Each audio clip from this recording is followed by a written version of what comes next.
So let's lay out some initial definitions then of professional fitness coach. Okay, let me just read these. Yeah. It's kind of similar to what we did behind that board there. So dictionary definition, there's 15 of them. I grabbed one. This is one that we use in CCP. So dictionary definition is someone that is engaged in a specific activity as one's main paid occupation rather than as a pastime. So that essentially that's saying like if you do something full time and you get paid for it and you're not just doing it as a hobby, you're a professional. Yep. That's it, right? So I think we have to take that a little bit further because there are an amount of people that I can think of off the top of my head that do it full time, but I wouldn't deem them a professional. So it's the person that we laid out before where it's like they don't actually believe in anything. They just do anything that make the next dollar. Their model shifts every year based on where the market says it should shift. So the definition that we lay out, so we like to build on that definition by adding that a professional fitness coach is educated and experienced in delivering consistent success and results to their clients. Delivering unique value to each one of their clients ensures a professional fitness coach earns a full-time wage.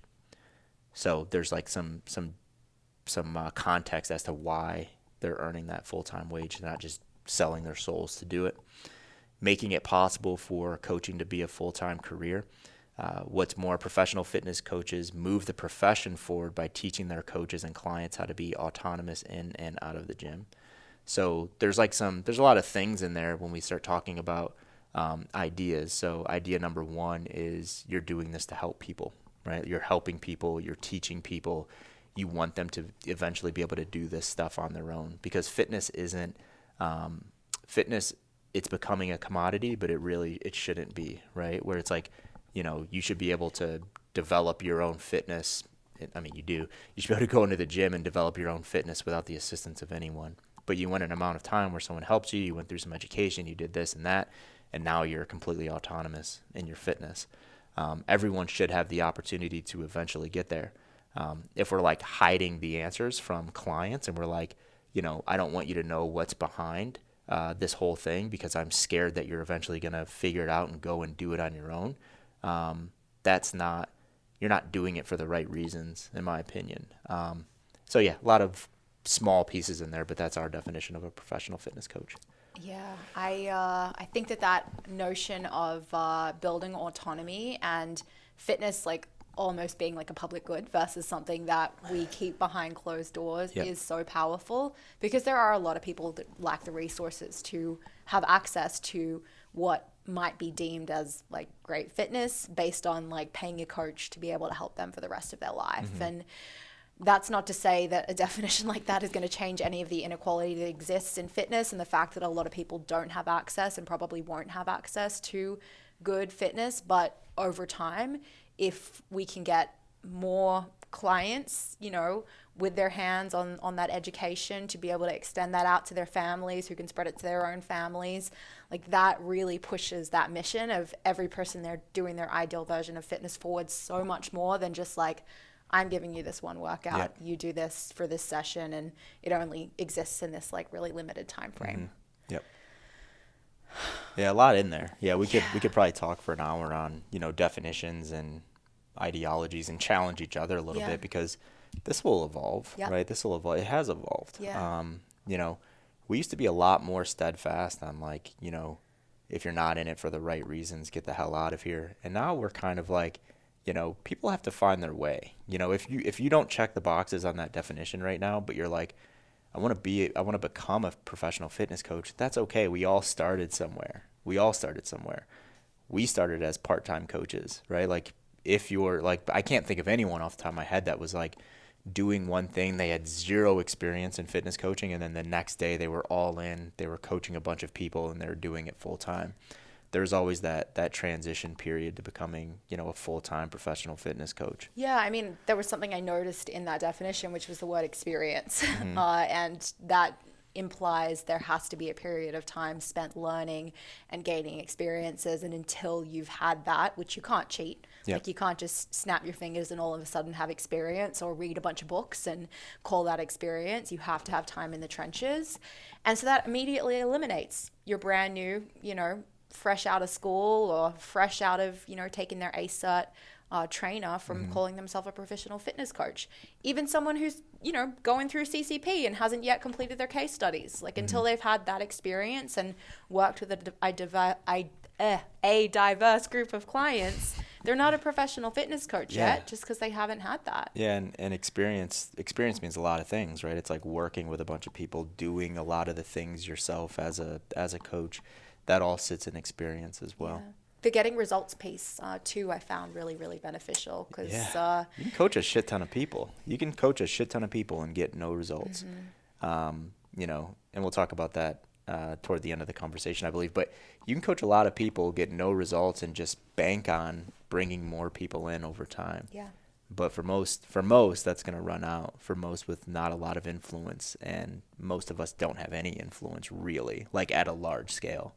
But we'll talk about how much influence we think people need to be successful. Yeah. So what comes next in identifying a professional fitness coach?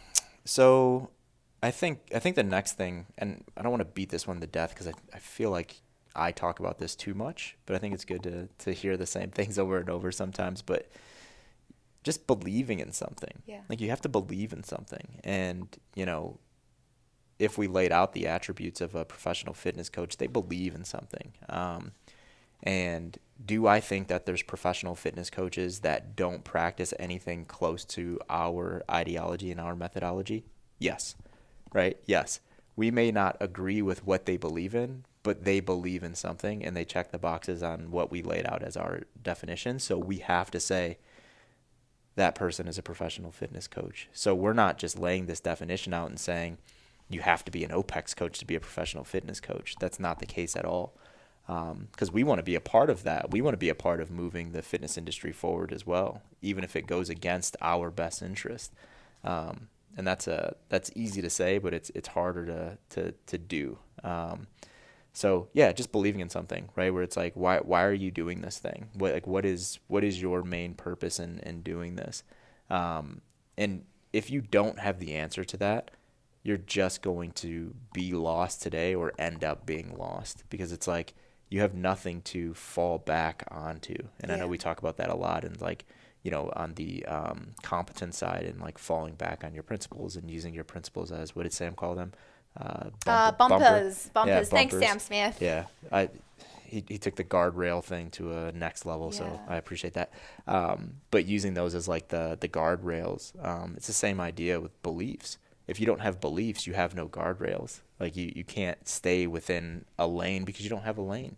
Yeah, I was thinking about that as you were talking about the importance of beliefs. And I think one thing we look for from a professional is incredible consistency. Like you want to go to your doctor or your lawyer and you want to know what you're going to get from them and the idea that they're operating by the book, right? Like they have these principles, these beliefs that they follow, and they're going to stick with them and be consistent with them. And what you're going to get is based on those. You can trust their professional opinion. And I think the same thing goes for a fitness coach. So if a fitness coach doesn't have principles or beliefs to fall back on, they're going to get flustered and caught up when their client comes to them and asks them a question, or they're going to write a random program that isn't consistent with those principles. And there's going to be mixed messaging, right? Yep. That client isn't going to hear the same thing over and over and over and over again, which you said it as we went into like this little part of the conversation. I know I say it a lot, but I think it's beneficial to hear things consistently. It's the same thing for clients. Like you want them to hear really consistent messaging around fitness, building autonomy in fitness, daily movement, sun exposure, all of these things that we preach. Because unless they're getting that, if they get a mixed message the next day, immediately they're going to lose trust. Yeah, it was funny.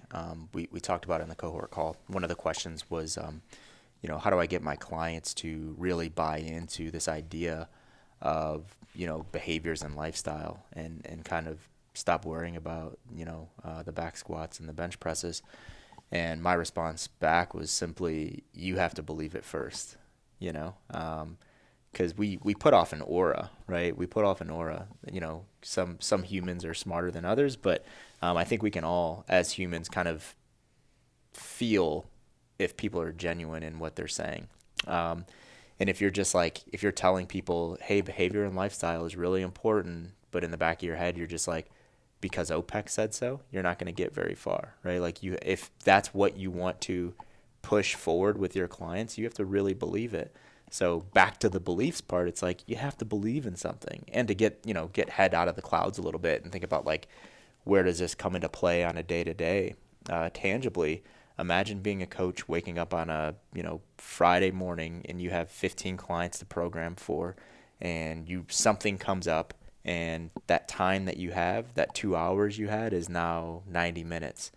And you start thinking about, how can I take shortcuts to program for this amount of clients? If you have no beliefs, or your belief is not aligned with like, I want every one of these people to get their ideal version of fitness, honesty, and all that stuff is a part of my belief system, what are you going to do? You're probably just going to copy and paste someone else's workout into their piece and be like, okay, I won't do that next week, but it saved me 15 minutes this week. That's very easy to do if you don't actually have a belief system, right? And not to like, I won't go any further than that. But yeah, that's, giving people, shitty programs is really easy to do if you don't believe that you shouldn't be doing that. Yeah, you do it once, and I think it becomes very easy to do it a second or third time when you realize it saved you time, if, again, you don't have that belief that's grounding you. Yeah.